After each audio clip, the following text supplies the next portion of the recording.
messed up. I went live just a second ago. The problem was I didn't have it listed as public.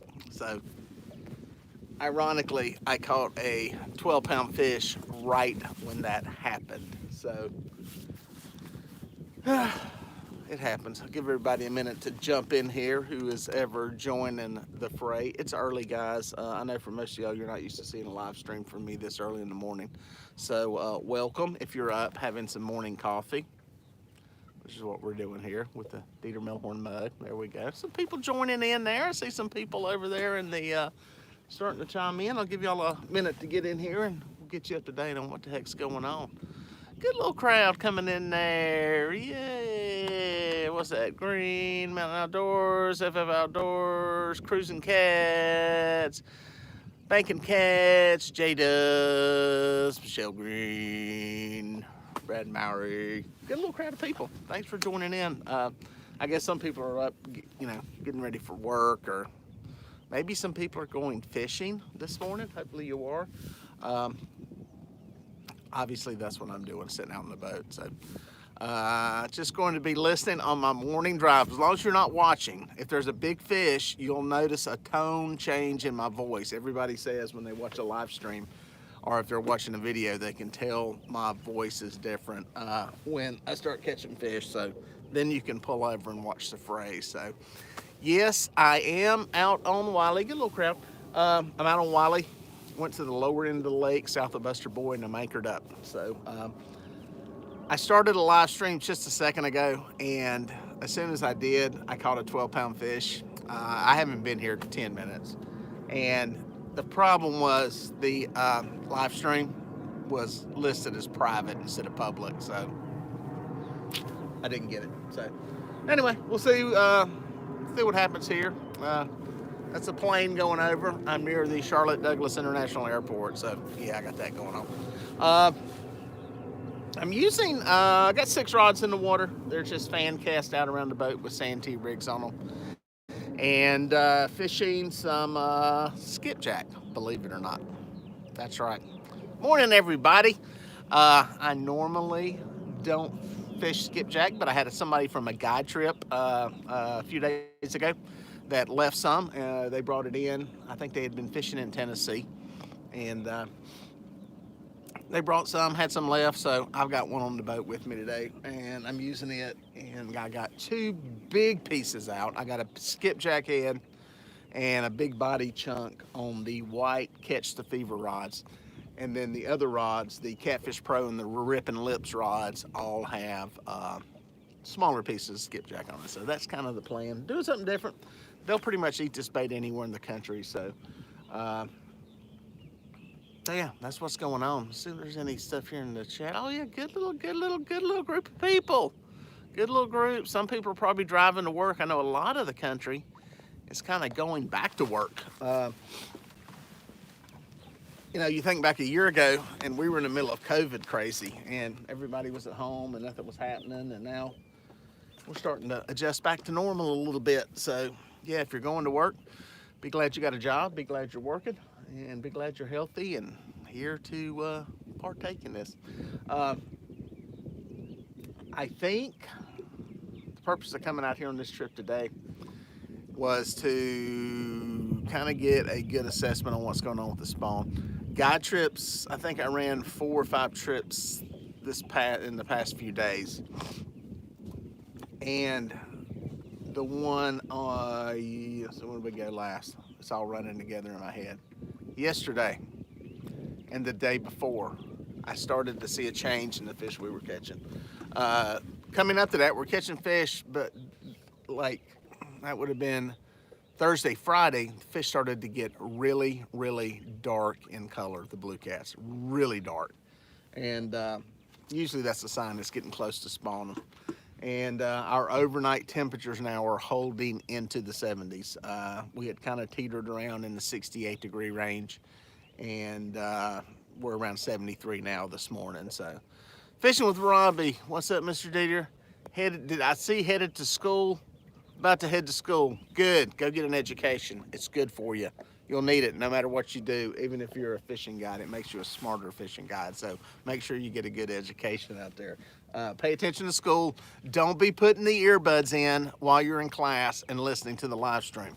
So get your education. You can watch this later. But what I was saying was, on the guide trips, I've started to notice we started to notice a color shift really quick. There had been some stuff, if you watch some of my videos recently, you know, you're starting to get some of the coloration. But then all of a sudden on, I think it was Sunday's guide trip, the bite tanked. I went to some places where I had been plucking fish out first thing in the morning,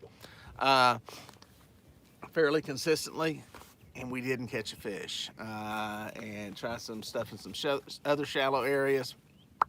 Didn't work. We had to work hard. We ended up having a good day for size fish. We had several in the teens and one in the upper 20s, but we only caught like 4 or 5 fish. Then come yesterday, I let everybody know, hey, this may be bad. And I'll tell you what, until noon, I thought we were going to have 2 fish. And finally, we hit a place drifting and dragging and caught some. So, but we only ended up with about, I think, 7. But there were some good fish in there. I still got the numbers on the back of my hand. 13, a couple of 14s. I think, was it 18, 19, and 21. So it could have been a lot worse. But my point being, I think some stuff's starting to shift. I think we're getting ready to get our bucks kicked with some spawning. We looked at, one of my guide clients was looking at some results from a Santee Cooper tournament this past weekend, I think on Saturday. And I don't know, I think it had 30 or 40 boats in it. And they said their winning weight for 3 fish was only 50-something pounds. So that's a bad sign when it's happening at Santee. I saw some video of some mayflies hatching down there, so that usually means we're about 2 weeks from getting that here. So it may be happening. So note to the rest of the country, depending on where you're at and what time. Our spawn, typically it's that Memorial Day kind of to July 4th kind of range, and that's we're approaching that. So Robbie, if you go to my website, you're asking about guide trips, go to DieterMelhornFishing.com. There is a link on there that will take you to the guide trips, gives you all the information on it. That's easier than trying to rattle it out in here. And there's also links to the podcast, and also links to the fishing gear, and also links to our sponsors. So yeah, go check that out, DieterMelhornFishing.com. All of y'all can check that out. That's where the links to all my stuff is. Jay Bubba's Outdoor Adventures asked a good question. YouTube has my comments turned off, not me. I wish they were on. They still leave them on the community section. That's why I try to post pictures and stuff in there so people can interact. I've got some videos that explain it. It's something with some kind of child predator ring that was operating in videos that had kids in them, and because mine had my son in a few of them, I got thrown into that category. And so the video explains it. If you just go search in my videos for a secret about my channel, I go to in-depth and explain it. I've appealed it. I went through all the channels, and it just kind of gets put into this endless circle of them sending me a form email. I don't think they're ever going to turn them back on, so I've kind of given up on it. It's been a battle. It sucks, but it is what it is. I can't change it. You know, so that's why I try to put stuff in the community section, little updates in there, and you can comment on those all day long. You can question. The other thing is my website. If you've got a question, I know it's a little more trouble. I know people like to leave comments next to videos. We've kind of been indoctrinated into that. But if you got a serious question, you want to ask me something, go to my website. There's a contact form. You can send me a text message. You can send me an email. And I'm real good about getting back to those. Not necessarily the same day, but I get back to them. Occasionally I'll lose one or something, but yeah. And quite honestly, I'm hearing from a lot of the bigger YouTubers that having the comments turned off is kind of a good thing. There's some people that was my goal in the beginning was to respond to every comment. Now, as I've gotten bigger, I can see where that would be harder and harder. And the other thing is dealing with the trash comments that are in there. There's a lot of trash slung around in there, and there's a lot of people that have decided to turn their comments off just because of some of the trouble that can get created. So, so that's, you know, that's something to think about. But yeah, I wish they were on. I enjoyed interacting with people and loved answering questions, but we can still do that through the community section. So good question. I always like to answer that one. It's one of those things, like I said, there's a video about it, but new people to the channel who are fairly new to it don't understand it and don't get it. And it costs me subscribers. I'm sure I would probably be at 60 or 65,000 subscribers right now if the comments were on, I'm sure. But that is what it is. I think the people who truly like the channel and like the content will stick around and endure it even without the comments, because they know how to reach me in those other places. So anyway, good question. You ain't big time till you get hater comments. Dirty or catfishing? That is exactly right. And I never realized that until I put out what I thought was a very benign video on spraying a wasp nest. One of my bigger videos of my son and I spraying a wasp nest. Wasp nest. It's a hard word to say. 2 words to say. And we were killing wasps. It was a giant wasp nest. We sprayed it. Well, you know, the first few comments are from the way videos go out is generally to your subscribers, people you know, people watch your videos. You know, it's like, oh, great, blah, blah, blah. And then the videos, if they have appeal, go out to a bigger group of people who are not subscribers to your channels. That is when the comments started with, I hope you die, I hope you're stung to death, your son's gay, I hope he dies from getting stung to death. And that's the bad side to the comment section. And it is what it is. So the interesting thing is, after talking with the people at YouTube, luckily, the comment section plays absolutely no part in where your channel is ranked or how your videos are put out. So that's a good thing. That's just kind of the interaction plays no part in anything. So we're good there. So anyway, enough with the comments. Back to fishing. See if there's any questions got thrown in here. If there's any in here. People that came in late, fishing on Lake Wylie, anchored, 6 rods out, fishing on a point. I'm sitting in about 10 feet of water. It kind of rolls off on the edges. You missed a 12-pounder that I caught because it's my fault. The live stream wasn't set up right and it was set up private. So anyway, that's going on. Real Fishing by Christopher Cormer says that it might be getting ready to catch a perch. What kind of bait? I'm using skipjack, believe it or not. I've got some chicken on here. If you came into the feed late, I had somebody from a guide trip that gave me some skipjack, and I had some left, and using that. So Michelle's asking, am I coming back to Lake Murray? I probably will after the spawn. Here's what happened. I had some big visions to come down there and go to some places this spring. Junior Proctor, y'all check his channel out. He's here on YouTube.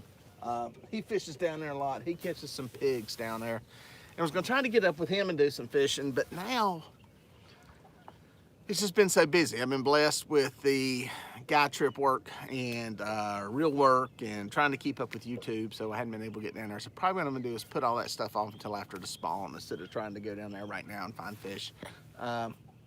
We got Catapalooza coming up this week, later this week. Hopefully some of y'all will make that. That's in Pigeon Forge, Tennessee. I'm gonna be out there Friday, Saturday, and Sunday. So come say hey. I think I'm doing a seminar. They asked me about doing one on Friday afternoon at 4. I think that's happening. I don't know if it is or not. I'll be there regardless. So if I'm doing it, I'm not sure. I gave them some generic title for what it was going to be, so who knows what it'll be. It depends who shows up, what we make the seminar about. So I can jack my jaws on about any topic. So anyway, there you go. This live is terrible. I hope you catch a 100-pound catfish. I hope I catch one too. So far, it's not looking like that. I'll tell you this, if I catch a 100-pound fish out of this lake, it would be a miracle. We don't have fish that big in this lake. I appreciate the enthusiasm. If I'd catch a 30-pound fish on a live feed from here, I'd be very happy. So there you go. Any signs of shell crackers bedding yet? It's closed, last one in May. Gregory, that's a good question. We smelled fish the past 2 days in some shallow water, and any of you folks that know that fish, the old timers will tell you, and it's really true. When you smell fish, fish are spawning, and generally that's shell crackers, bluegill, any of the sunfish.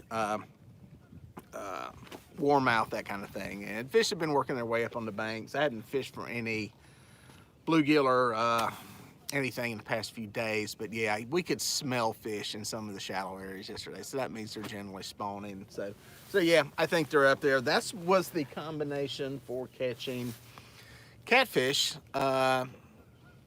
The past probably 2 weeks on the guide trips was fishing shallow, fishing the banks.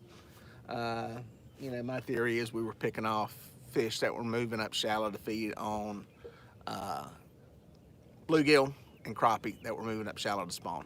Maybe some bass too. Who knows what all they're eating? But that started to wane a little bit. So we caught some fish in some little deeper water yesterday, not the river channels. Our river channels are just devoid of fish here. It's really weird right now. I see Combat Carl out in Tennessee River catching them in some deep water. And, you know, Justin from Kayak Catfish is out there catching them in some deeper water. So yeah, it's a little different ball game here. Maybe it's a temperature difference too with what we going on. So there you go. Dieter, my man, good morning. You ready for next week's talk show? Yeah, the Bullock Experience. Y'all check that channel out, subscribe to it. I'm going to be on there doing a show next week. Bullock Experience, remind them what day. It's on my calendar. I think it's Tuesday of next week, if I'm not mistaken. I've got it on my calendar. I was looking ahead, so let everybody know. But yeah, y'all check that channel out and go subscribe to it so you can catch the show on there. I don't know what we're going to talk about, but I obviously have no problem talking, so we will just talk. So if you're there, you can throw some questions in the comment section and see what's going on. So throw them out there, we'll address them. So bada bing, bada boom. Oh, some people are talking about some rain. We're dodging the rain here. I know there's some stuff coming out of Texas and up through that area. So yeah, somebody from Dallas, North Carolina, Dallas of the East, River Cat. We got a Dallas around here, and we got a Denver. So, thank God we don't have a Los Angeles. So, maybe there is a Los Angeles, North Carolina. I don't know. So, saying good morning as you're heading to work. Bunch of people dropping in on their way to work. So, there you go. Real Fishing by Christopher Comer's asking, are the fish up shallow for spawn? I'll be honest with you. I don't know that they go shallow to spawn. I think they go shallow to feed. I think they go shallow to feed on fish, but I don't know that they necessarily go shallow to spawn. I haven't been convinced of that because I've caught too many fish that appear to be spawning in much deeper water. I know bass do, carp do, but I think some of these fish are staying out in deeper water to do their spawning. But I think that's dependent on the lake too. If you got a place that's got a bunch of rock and structure like that along the bank, you may have some coming up in there. But with our lake is so old. It's almost, well, it is 100 years old. A lot of stuff silted in. The banks are worn and have eroded, so there's no real steep rocky edges or stuff like that. So I don't think there's as much shallow stuff going on with the spawn. We see a lot of these big crater looking things out in the middle of the lake, and they have fish in them this time of the year. I think there may be some stuff going on there, but fish have been shallow though. We have been catching them shallow, and as I was saying earlier in the stream, that has started to change a little bit. What's the 74 bridge access look like these days? Gregory is asking about the Highway 74 bridge access on this lake. You wouldn't believe it. If you came to that ramp 20 years ago and it was a gravel parking lot, it was a bunch of drug dealers and cars sitting on blocks. It has been taken over by the city of Belmont as a park. They've paved it. They've put in new ramps. They put in new courtesy docks. They put in a big multi-boat dock there where you could tie off 6 or 7 boats. The parking lot is still small. The parking lot is still the same footprint. So you're still in that same little finite area there. But it's a very nice dock ramp now, very well lit, and you don't have to worry about driving off the side of it or anything like that. So there you go. What's up, Palmetto Cat? How are you doing? Cat, Palmetto Cats. I have to say Palmetto Cats, even though it's one person I'm talking to. I want to say Palmetto Cat, like that is his name. What's up, buddy? Y'all check out Palmetto Cats. His show's on Sunday night, right? I can't even hear you. You said you weren't doing Sunday, and now you are doing Sunday. Just subscribe to Palmetto Cats and then you'll get a notification. That's when I end up watching. He does a great live show, game changer in the live catfish content world, and does the YouTube video awards, and he did a thing from the Catfish conference. I think he's going to be at Catapalooza this week, and if he is, if he's on your show tonight, Bullock, everybody tune in tonight to the Bullock Experience. You'll get to see Palmetto Cats and see who he is. Check his channel out. I think you'll like it. He brings in some good guests, and I think it's good content. And if he's at Catapalooza, I need to tape a podcast with you. I'm going to be taping some podcasts with some different people out there. I'm doing a video podcast now to where I video these podcasts. So I put them on YouTube, and I put them on the audio version on my podcast. If you're wondering about the podcast, and you listen to the podcast and you download them, go to my website, DieterMelhornFishing.com. There's a link to the podcast there. But yeah, I want to tape some, and Kevin's one of the ones I like to get on there. Hopefully, if he's at Catapalooza, we can get together and tape one. So there we go. That was a whole bunch of stuff there. And a bunch of money for the props. Woo, Low Country, you're going to owe Dieter a bunch of money for the props. There you go. Let's see who else is in here.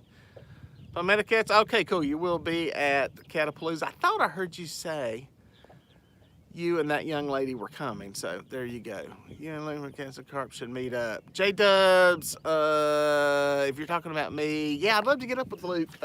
Luke's on a whirlwind tour right now of fishing anywhere he wants to fish.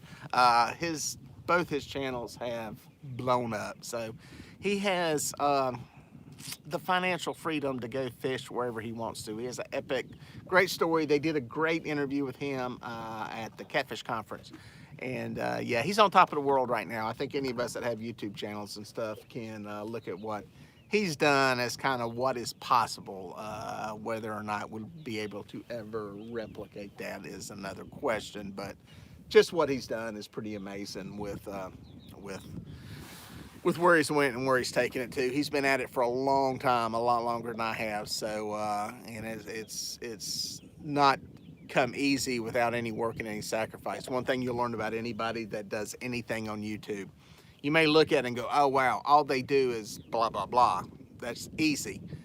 Any successful channel that is on YouTube does not happen by accident. And I dare you to find one where somebody just accidentally has a good channel. It takes a lot of work, a lot of dedication, and commitment to it. It just doesn't happen accidentally. So people like that, you know, Palmetto Cast, what he's doing, my buddy Keith with fishing and stuff, put in a lot of work, a lot of hours, and are always thinking and trying to change and trying to figure out what you viewers want. So it's some work. So I commend Luke on everything he's done and accomplished. See who else is in here. PC Fun has a good warranty customer service department. Young lady who handles that for them is very nice. Just FYI. Steve, tell me about that, and tell the listeners about that, because I'll tell you why. I'll tell you my story on it. I'm reaching out to them. I had a pawl go bad in one of the PC Fun reels. It's a normal thing. It happens in any reel. It happens in a $150 Abu Garcia. It happens in a $55 PC Fun reel. I reached out to them. Now, they sent me a new reel, okay? I don't think they do that for everybody. But I talked to two different people, and, you know, one of them, they said, we'll get you a new reel. Because they were having problems getting parts because of everything going on. So I don't know if they do that for everybody. I'm not saying they do. That's what happened with me. It showed up yesterday. But they also said I could get parts using the schematic diagram. So if you buy a PC Fun reel, note to you, keep that little schematic drawing, because that will help you get the part you need. It's got a part number and a part name. So yes, Myron was the one who hooked me up and got me taken care of there. So that was cool. That was awesome.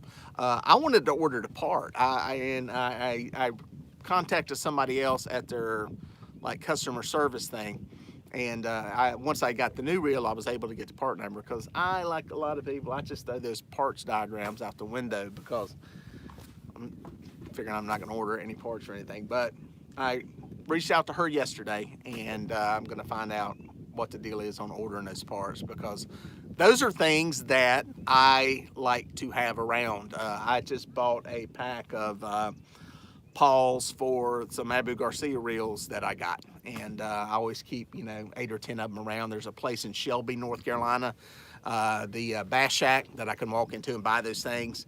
The guys down at Pipeline Tackle, I've done some videos on those guys. They're down in Alabama. They repair reels. I've got videos with those guys. Check them out. You can order stuff from them, and I think they will actually be at Catapalooza. I'm trying to tape something with them too. So, but yeah, I like to be able to get those parts. So that's why I was curious what your experience was there with all that and how that was working. So yeah. Did Steve Douglas come in and say hey? He must be up early. He must be making all those gazillion rod holders that he makes. But yeah, I'm curious what your experience is with getting the stuff fixed and repaired, because that's always been my biggest question, concern, point of interest, is with some of these less expensive off-brand reels, what the warranty service outside of warranty, how all that stuff works. So I think Palmetto Cats was asking what my promo discount code for PC Fun.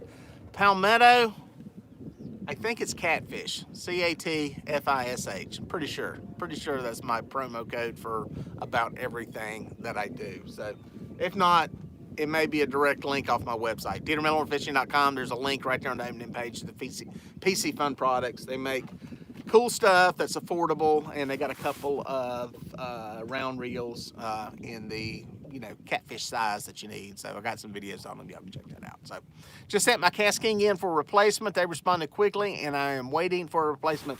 I've actually got a Cast King on the boat. Let's see if I can do this and point my finger at it right there. I actually got one on there that I got some from Pablo Kapoor here in town, and he had it, and let me try it out, and it's been working good. I haven't used it as much as the PC Fun. I put a lot of months on the PC Fun reels and a lot of fishing, so those got a lot of water time. But yeah, those are those type reels are in that $55 to $75 range. I've got some of the Catfish Pro reels on here. I've got the Cast King. What else is on here today? I got one of the PC Fun reels, and Slime Cat's got one. Lose makes one similar, even though Lose is more of a brand name. So I use them. I try them out. They seem to be. Now I will say this: I work these reels a lot more than most of the people who are going to buy them. When you fish as much as I do, yeah, you're probably better off spending money on the more expensive Abu Garcia reels and stuff, and I've got those. I've got them at home, but I figure I can put these things through the paces much more quickly as much as I fish. So haven't been heartbroken with anything so far. So we'll see how they all hold up. Dieter, have you caught anything on the Zebco you were trying? Stephen, I forgot to put it on the boat today. No, I think I caught one little small fish, but and I may put that on tomorrow. I got a guide trip, and I'm also trying to film something tomorrow. So I don't use it on a guide trip, I'll be honest. Some people have asked. There's a limit to how much gamble I want to take with a guide trip client. And an 808, hey, listen, those 808s I may be shocked when I hook into a big fish, but I'm also being a little bit cautious. I'd hate to lose a good fish because of the reel. So that's why I haven't put it on here for any guide trips. I'll keep it for my videos, and let me be the guinea pig, because I can lose a big fish. It's not the end of the world. I've caught them. I'll catch them again. But somebody out there fishing on a guide trip, I'd hate for that to happen. So there was a question here. Dieter, I'm looking at a new catfishing setup for bankfish. I'm looking at the PC Fun KS50. Viper, Carnivore. Is there one you would recommend? Evan TV. If you're bank fishing, I always say somebody bank fishing, usually you're in a casting dilemma a lot of times. People a lot of times on the bank are trying to cast as far as you possibly can. And a lot of times in those casting situations, you're better off not getting a level wind reel. Now, with that said, if you don't get a level wind, in case you don't know, hang on, I'll show you, is this little thing right here that goes back and forth that puts your line on here evenly. As you crank this, you can see it moving. It goes back and forth and it puts your line on there evenly. Now, that's great. I use them on all my guide trips because it can be a pain to run your thumb back and forth and spool the line on. Somebody that doesn't use them all the time, you end up getting all your line in one place on the reel. I tell you all this because that limits or can limit your casting ability, that thing running back and forth. So if you're trying to really cast as far as you can, taking that level or having a reel without level wind is probably a good idea. But if you're like most people, you're new to a bait caster, you'd rather have that on there so you ain't got to deal with it. So the PC Funds work great. They're a smaller reel. They're a more hand-sized reel. They had sent me one. What the heck was the name of it? It was a big one. It was really more of an offshore reel. That one was too big, I think. That was hard. It took a lot of weight to cast, which it may work for you, depending on where you're fishing, if you're fishing Kerner lakes. But yeah, the PC Funds are affordable. Cast King, same way. They're in that same price range. But PC Funds got a good selection of them. I think they got a couple different sizes. And if you want something, you know, a whole lot bigger, they've got those too. So I don't have a problem with it. If you don't like bait casters, you're intimidated, you were asking about the Carnivore, those are good reels too. They have a bait feeder deal on there to where it's almost like a clicker on a bait casting reel. So you can actually feed line off of it. You can take line if you like, you know, fish running with it and hearing the clicker type deal. So I've got videos on them, like about anything I use on here. I'll do a video on it. So I've got some videos on some of those spinning reels that y'all can check out and look into. She has for pictures and they are sending a new reel. We've been happy with Carnivore. Blah, blah, blah. Sound like somebody like Steve. Okay, so Steve said that they're taking care of them too. So that's good. Again, that's always one of my concerns with you know, these lesser known brands. I've been talking with the guy that own Catfish Pro, the reel I just showed you, and that was one of the things, you know, I told them they got rod and reel combos, and you know, one of the things I told them was, you know, make sure you've got the parts available for this, because there is nothing worse than having one of these reels break, and a simple part like a pawl, which is $3.95 maybe, to keep that from, you know, having your level wind work. The cool thing is if a pawl goes bad, you can pull the level wind off. The reel will still work, the level wind won't. But still, a $3.95 part, you should be able to get those things. Even, you know, all these things are made in China. That's no secret. We're not, you know, nobody's trying to fool anybody that these are, you know, handcrafted American-made reels here with somebody carving out the teeth with a, you know, a fine file or something. They're made in China, but they can get the parts. They can get the parts for them. They can have them ready for distribution. So I think that's a good thing for anybody that is selling these reels here in the U.S. To be able to do. See what else we got in here. Hello, Hilljack. Slime, rolling through. There was another question I saw here. Oh, it was about turtles. How do you deal with turtles? Generally, I will spank them on the head when they take my bait and make it to the boat. Now, we caught one the other day. If you're fishing up near in shallow water, folks, sooner or later you'll encounter turtles, especially now that water temperatures are into the 70s. They're going to show up. Generally, they bother me closer to the bank than they do in the middle of the lake, but you never know where they're going to show up. To be honest with you, there's not a lot you can do. The Carolina rigs with baits on the bottom seem to get hit more than the Santee rigs. I will say that. Since I've been using Santee rigs more and more, I seem to get hit less. And I don't know if that's because that bait is suspended up off the bottom and they don't like to mess with it. But like I said, we caught one the other day. I've got a video of a big snapping turtle I caught last year on one. So it does happen. It's just not as frequent as it is without them laying on the bottom. So they are what they are. When you're fishing shallow, you're trying to get fish up shallow, it's going to happen. And anybody who's fished, especially tournaments, I've had my heart broke many times in tournaments by, you think you've got a big massive flathead on and you see that flash of brown in the night, you know, in the water, and next thing you know, it comes up and it's a big old turtle this wide, and it's like, oh man. But it just kind of comes with the territory when you're out here fishing. So, seen Charlie Hubbard stick his head in there. What is up, brother man? He's headed to the cardiologist this morning, so I'll be watching from his office. That is very cool. Now, I'm gonna warn you, if I catch a big fish though, you need to turn it off. I don't want your heart to start pounding with excitement and you be at the cardiologist and they go to shock you or something. So, you know, if I get hooked into a big one, you just look away or something. So there you go. Hello from Georgia. What's up down there in Georgia? I wonder if those cats are spawning down there yet. Got a little crowd of people coming in. Appreciate you guys coming in. I'm sure some people have come in late. My name's Dieter Melhorn. That's what I call it, Dieter Melhorn Fishing. I've got the channel here. I am fishing on Lake Wylie. Been out here anchored, well, let's see, been on for 36 minutes. I think I've been here 45.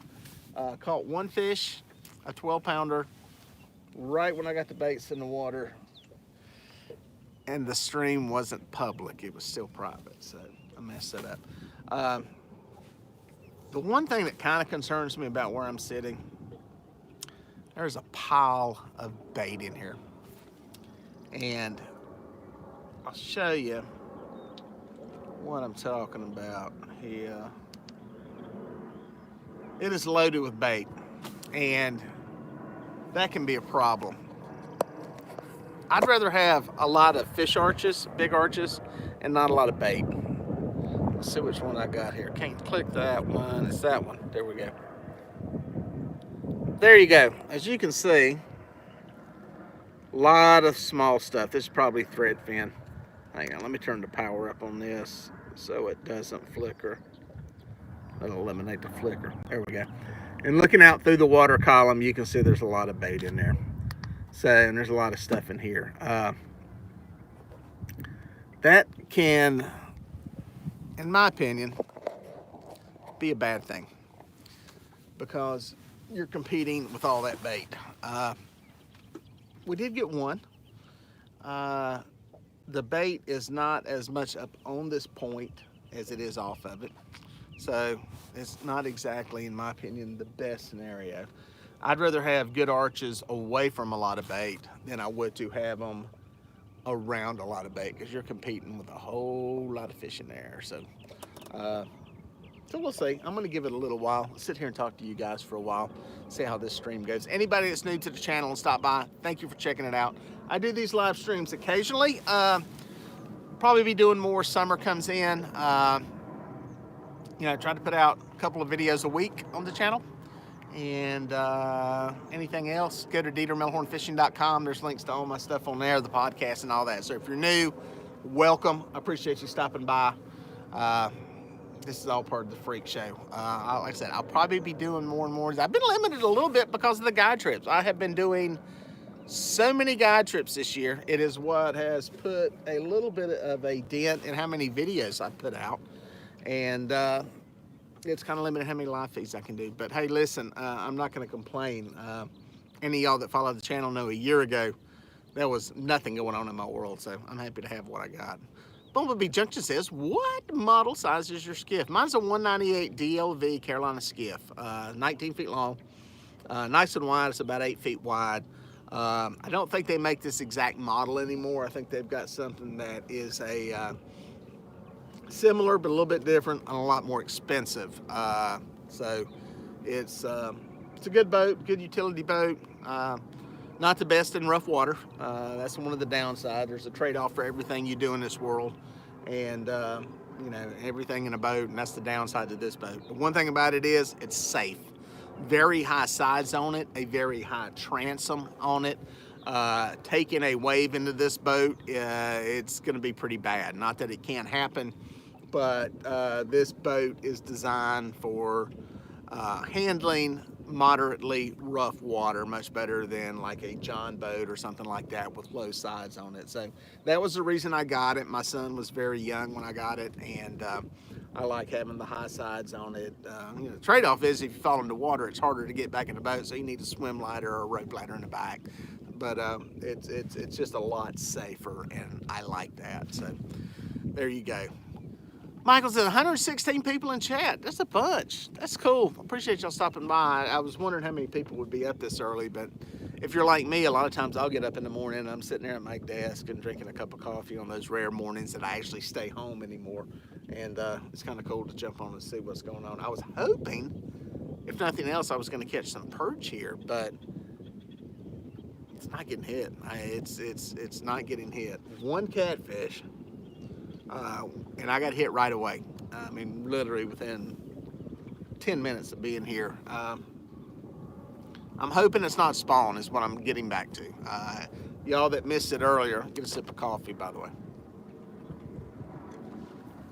The official Dieter Melhorn fishing mug. Super sexy.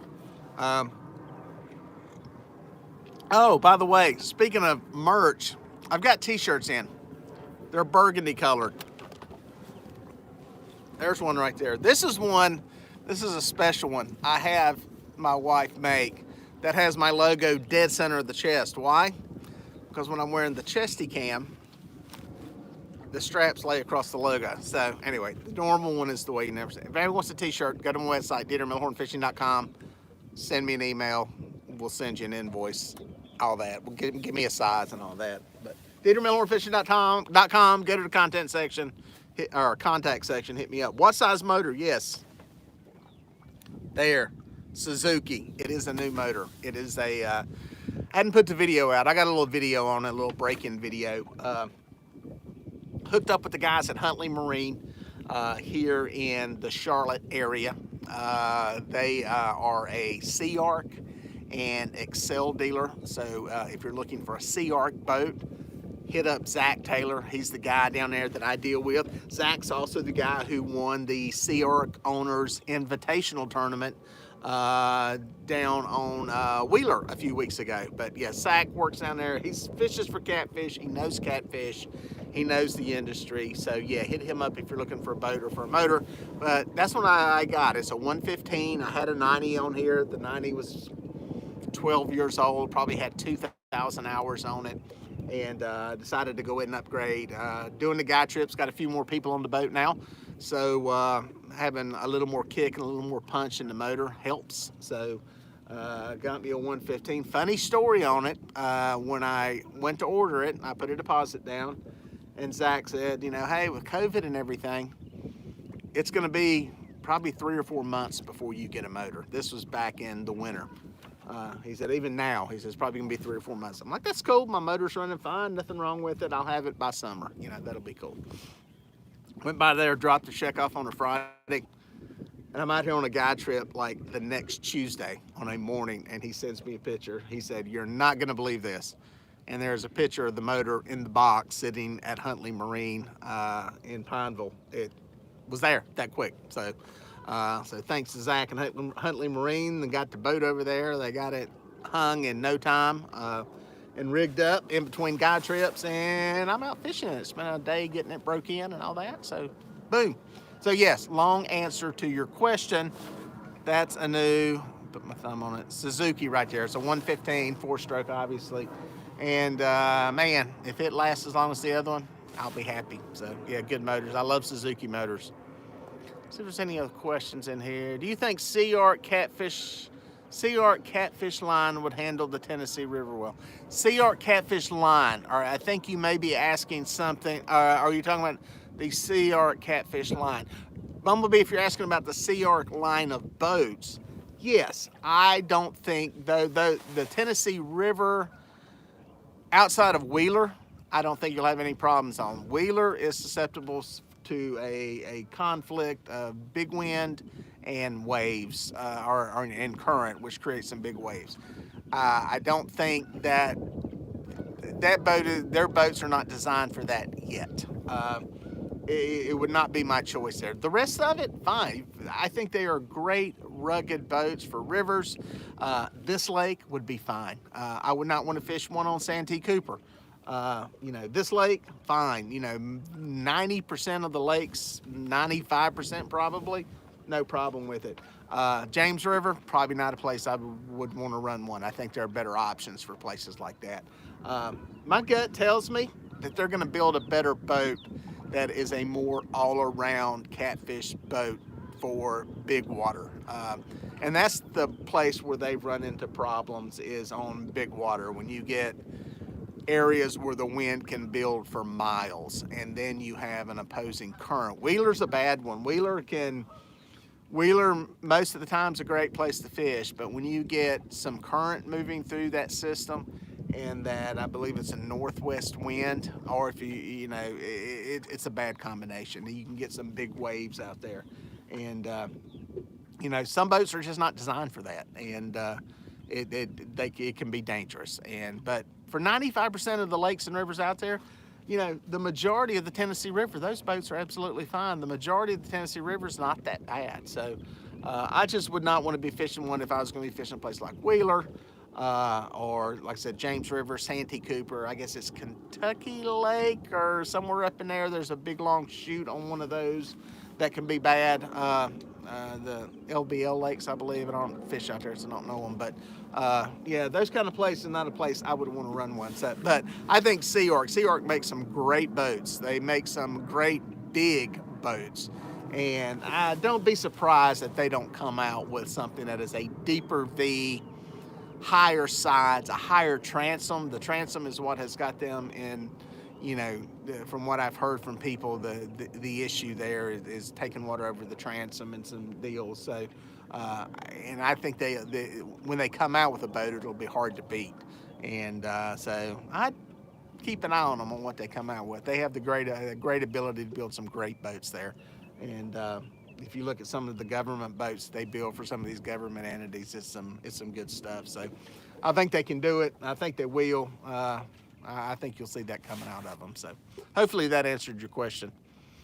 What do you do during the spawn lull that most anglers endure? I know there are better techniques to catch them, but normally opt to fish saltwater species. Hang on, let me get out of that. Hit something there. I want to see who was asking that. Hey, Britt Setzer, what's up, buddy? I owe you a phone call. I know you text me. I'll call you when I get off the water today. Sorry about that. I'm glad you jumped in here, because that's one of my hunting buddies from the hunt club. What are you doing during the spawn? Better techniques to catch them. I don't know how to fish saltwater species. Keith, that's what I'm doing in 2 weeks. I'm going shark fishing. I'll be honest with you. About the only option during the spawn is to be able to drift. Anchoring, and I'm getting ready to put a video out on this. Anchoring and bank fishing, you're at the mercy of the fish gods on whether you catch fish during the spawn. You just have to be in the right place. The best option for catching fish during the spawn is drifting. And you're probably asking yourself, well, Dieter, why aren't you drifting right now? Well, I'm doing a little prospecting to see exactly where we're at. And it's starting to, I think it's starting to happen. So, but yeah, I think covering water is the ticket, and just being able to find some fish that are active. Not all fish spawn at the same time. They're kind of like deer. Not all deer go into estrus at the same time. It is staggered out. That's nature's way of kind of keeping stuff, if you have a flood or low water, it kind of staggers stuff out a little bit. Not everything gets eat at one time. So it's kind of like the reason cicadas hatch and kind of staggered out. So, the predators don't all pile on at one time and consume everything and wipe it out. So drifting, dragging, trolling, covering water is your best bet to find fish during the spawn. Because like I said, I don't think catfish necessarily spawn in shallow water. So more open water you can find fish there. It's how we ended up finding them at the end of the day yesterday. It's what I'm going to be going to after this live stream. I'm going to go do some drifting and just see. We found fish yesterday, and I'm going to try it again today. That's my suggestion because it's tough, man. It's tough, and it happens. It always seems to happen within a very short span. You go from killing the fish like we were last week. You know, we were catching, it was consistent. It was predictable. We could go out, you know, I could hit some of these basic holes, I guess you could say. I had some areas I was fishing and we would catch fish. And then all of a sudden, you know, there's one area I was fishing. I ain't gonna say it was guaranteed, but we caught fish every time we went there. And sometimes more, sometimes less, sometimes later, sometimes right away. But man, we went there yesterday and it was lights out. So, or day before yesterday. So stuff changes. So there you go. Jay Wagner, what is up? I see Jay's in here. Jay's one of my buddies that came down and fished with me several days. And Jay brought a gift. Y'all know what the gift is. Hey, if you got dogs, if you've got a dog, call your dog. Where's it? There it is. There it is. If you got a dog, get your dog to the TV right now. Okay, are you sitting at home? If you got a dog, call your dog. I'll give you a second. Because I've heard this from 8 or 10 people. Go get your dog. Bring your dog in there. Get him up to the TV. Point him at the computer. And I'll show you what Jay got me. Okay, are you ready? The chicken. The chicken. Everybody says that this chicken drives their pets nuts when they hear me squeeze it. So there you go. There's my contribution to the chaos this morning. Let's see who else jumped in here. What is up, Damon? Jumping in here. Hadn't seen you in a while. Sharina is in the house. What are you doing? I hope you're doing well. Waiting for one of your live shows again and actually catching it this time. The last couple I've missed always come in late and it's already saying, so I need to pay better attention. You know, you seem to be fishing every time I'm fishing though. That's kind of the catch right there with that. So let's see what else is in there. Yeah, check out Sharina's Keeping It Real. She does some fishing, live shows fishing. She does a lot of bank fishing and gets out there and goes to it. So she throws the stick to it. So commend you for what you're doing and getting out there and keeping it entertaining and keeping it real. So see how I kind of wrap that up with keeping it real like that. Good like that. Anyway, let's see what else in here. Fishing with the Chads in the house. See if there was another question in here. That's usually how you get by doing this. This is how I'm gonna do my seminar at Catapalooza. Got skunked on catfish at Wylie on Saturday. I think there are too many boats out there. Caught a lot of bait though. Yeah, again, we're I think some stuff's starting to shift with the bite and the spawn stuff. Like I said, I heard stuff from Santee that it sounded like they may be in the middle of it, and usually they're just a little bit ahead of us. It's funny, last year, it was like mid-June. The shutdown didn't happen. What I was saying earlier was you go from that, like, catching fish, and it's like a 72-hour period. You know, you got these areas, you're catching them, and then you get, you know, like this little window, 48, 72 hours. It's like crickets. And then you spend a week running around to try different stuff to see where they went, and then finally you just admit it to yourself that it's the spawn, and that's just the way it is. And then it happens at a different time when it peaks. Like I said, our water temperatures are 73 degrees now. They're holding overnight in that temperature range. So if it's going to happen, it's going to happen. So let's see what we got here. I just subbed Serena. I thought I already was until a bank fishing came. Definitely subscribe to her channel. She's cool. You ever done a video with Catfish Dave? Yes, I did. I did a live deal from Catfish Conference several years ago, and actually hijacked him on the bank one night when I was up there a couple years ago. So yes, I have. It's in my list of videos. I got a whole library. There's pretty much anything you ask, I'll have a video on it somewhere. So I've done so many over time. Would you ever go out west to fish for big channel cats? Yes, Gunner, I would. I'd love to go someplace and have a shot at breaking my personal best channel cat, which is 13 pounds. I caught it out of this lake back when we still had some channel cats in here of size. We don't really have them anymore. Would love to go to the Red River, or I think there's some places out in California that produce some really big ones. I don't know if Clear Lake is one of the places. But yeah, I would. I'd love to have the chance to do that at some point. And, you know, the growth of the channel and stuff, hopefully I'll be able to. We will see. We will see. 20-pound calamus, come on, take out. 20+ pound channels. That would be amazing, because I think pound for pound, that's one of the hardest fighting of the catfish. I can't imagine what those fish are like in that range. I know the channel that I caught, the 13-pounder, I was thinking it was a flathead, a small flathead at the time. We just had small ones in here. Sorry, I'm moving my camera around here. So yeah, would love to have the chance to do them.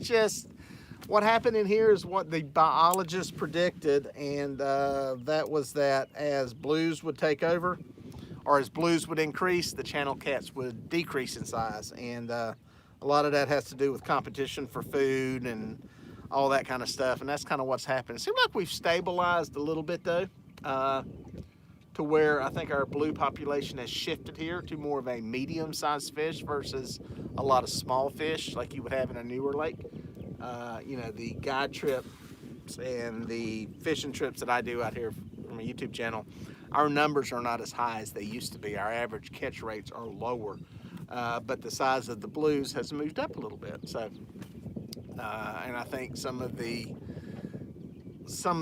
channel cats have started to come back out. They got to a point where it was like 1.5 pound, 2 pound channel cats, and now we're starting to get some 2-3 pounders back in there. So, do you think the Andy Premium Monofilament line is good enough for general catfishing over the Andy Monster? Yes, I do. The Monster's great. I think there's some little nuances that are slightly better about it, but any of the Andy line will be absolutely fine. The thing is, the monofilament's going to give you more abrasion resistance than braid is, and it gives you some forgiveness and stretch. And a 20-30 pound line will catch any fish around. You know, if you have your line break, it's something that went wrong, not with the line, but with either a drag issue or a tear, cut, abrasion, nick. And we had a line break the other day. We had a rod load up, and it broke in half 2 feet from the tip. Okay, the fish didn't really break the line. You know, we joked and laughed about it, and you know, I was like, oh, I got to put 80-pound line on here. That's the thing I always see online. Somebody will get their line broke, and they were like, oh, I gotta get 80-pound line. I gotta get 100-pound. No, you had a place that was compromised in the line. That there might have got nicked in the boat. You know, it could have got nicked coming in across something. Who knows? That was just a weak place in the line. It happens. It's gonna happen. It's fishing. It's why this is sporting means. Stuff goes wrong. It happens. It's not the end of the world, and you know, we'll go on fishing. So. Monofilament, though, I think this 30-pound Andy will catch any fish in America. So I'd love for somebody to prove me wrong. I take bets. We'll do it. So I always use mono leader on my braid. Yeah, a lot of people use braid. I'm not a fan of it for the way I fish, but I would definitely be using.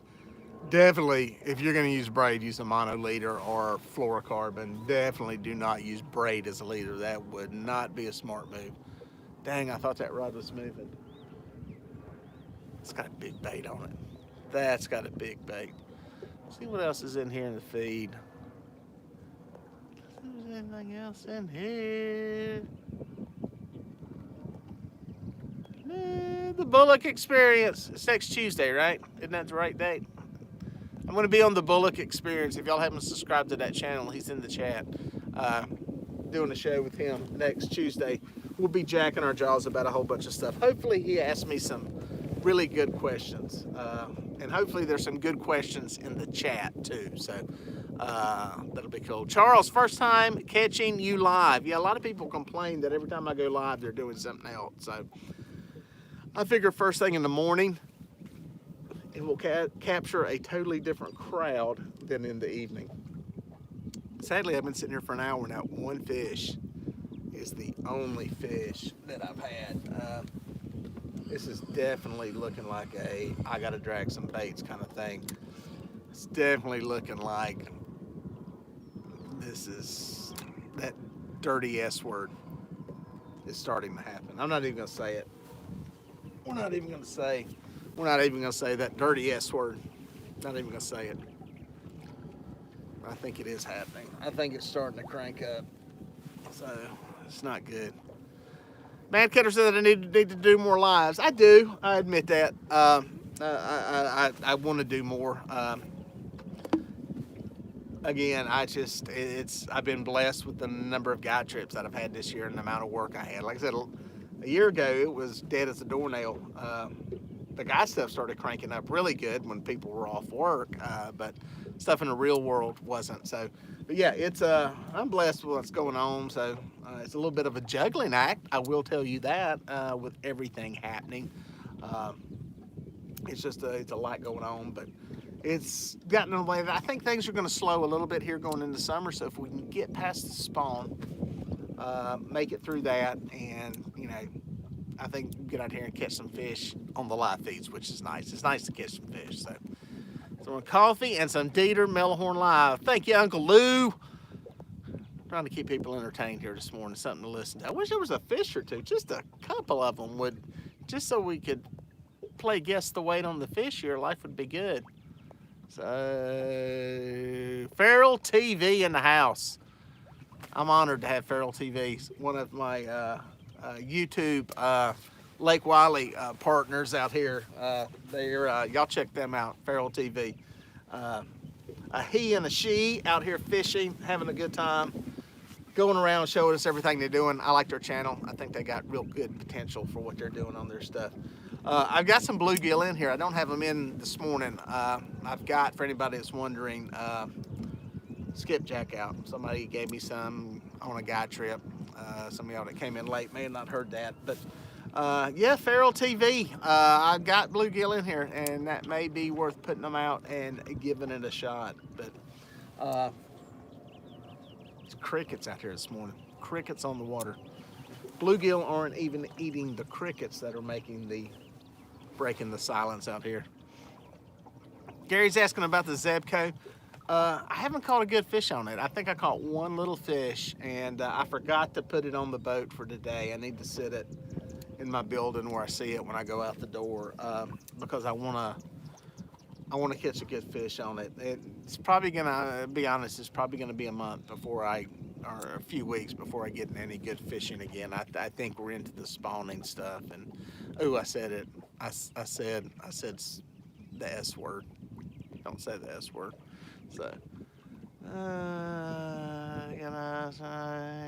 the water. Tree limb fishing. We fish a lot of the same waters. Well, tree limb fishing. If you see me, come say hey. I get a lot of people that come by and say hey out here. That's always cool. It's amazing how many people watch the channel. I always tell people, put my knife back in my pocket. That's what I'm sitting here doing. I had this like stupid kind of illusion that I could have a YouTube channel and I could have people watching a bunch of the videos, but somehow nobody was going to know who I was. Not that I have a problem with people knowing who I am, but I don't know, it's kind of dumb. It was almost like, oh, people are going to watch this, but I'll still just be little old Dieter who nobody knows who the heck he is. And it's cool when people come up to you and say hey and see you at the boat ramp or see you in the grocery store or something like that. It's cool, it's humbling, and it reinforces that it reaches a lot of people, and you need to be responsible with what you put out there, and you need to be positive with what you put out there because you influence a lot of people. Just like Lyle from Catfish Weekly that's just jumped in the house. Lyle, Catfish Weekly, any of y'all that are new to the catfishing world. Monday night, you missed it last night. Catfish Weekly comes on every Monday night, 8 o'clock, longest running live catfishing show on YouTube. And I did my first video podcast with a guest with him last week. So you can check that out if you want to figure out who Lyle is from Catfish Weekly. Did the podcast with him, I think it's last Friday. So kind of dug into his world and who he is and all that kind of stuff. And like I said, I'll be doing more of those on the channel. So kind of getting into it. So Yeah, he also has Panfish. It was Panfish Weekly. Now it's Panfish something else. But that's another one for you. Lyle, tell him what the name of your panfish is. I always get the name of the channel messed up. He's got another show that has to do with pan fishing. And he has had some big time names on that show. Uh, so go check that one out too. I think he does that show live on Wednesday night. If I'm Panfish Nation, that's it. I like that. I like that name. I like that name. But yeah, I think he does that show on Wednesday night. I'll tell him what night that is. So y'all check that out too. Because listen, if you fish for catfish, at some point, you're fishing for panfish. I don't care who you are. You're gonna have to learn how to catch some panfish. So whether you can, use bluegill where you're at, hopefully you can. Technically, a crappie, okay, I got everything wrong. Thursday, 8 o'clock Central. Thursday, Catfish Nation comes on. So, but yeah, hopefully you can use crappie, whatever they are. They're technically a panfish. Hopefully you can use bluegill. So you need to learn how to catch all those fish. So yeah, check out Panfish Nation. Thursday, 8 o'clock Central. 8 o'clock Central. It's like 7 o'clock in 7 o'clock in the real world. So anyway, give him a hard time because he's on Central Time. Stay on ahead, stay humble, feel the tug. Yeah, it is humbling, Tim. It is. It's cool. It's a cool thing. But like I said, there is what's that old saying? To people who great things are given, great things are expected. So that's kind of the perspective you got to have on it. Keep it positive.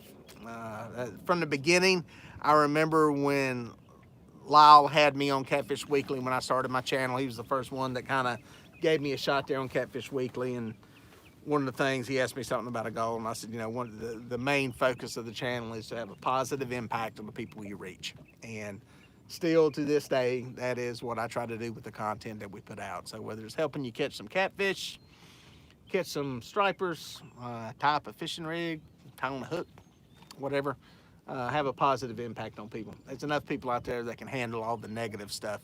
I'll let them have that. They can be successful at that. I want to be successful at the positive stuff because that is a legacy worth having. So, and in the end, looking back, that's really all there is, the impact you've had on people. So there you go. See if there's any other questions in here.